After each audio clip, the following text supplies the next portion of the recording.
Usually the category would break down into two types of employees that are in the rogue category. And that could be the regular end user of a computer system or a network, somebody that has privileges, limited privileges, just enough to get their job accomplished. The second category would be somebody who has more privileges, like an assistant administrator or a network manager or even like a manager of a section that may have more privileges than employees working under them.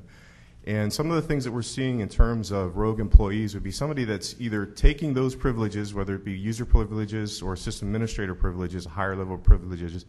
and either taking the data that they're authorized to have and taking it outside of the company and going ahead and doing something with that data, whether it be giving to a competitor or using it somehow against the company that they work for. And also, what they can also do is, if they're pretty technically savvy, they can go ahead and up their privileges, meaning go from a user that has access to certain authorized data to data that they're not authorized to have, and do the same kind of thing where they take that data outside of the bounds of their job and do something illegal with it.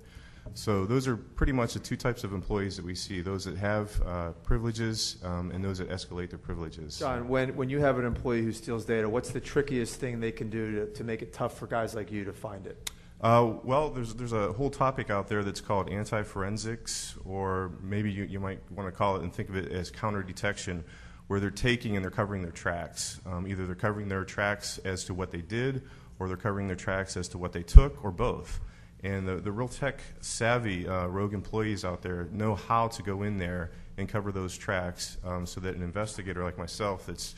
doing investigative response comes in and has a hard time trying to figure out what they did and what their intentions were.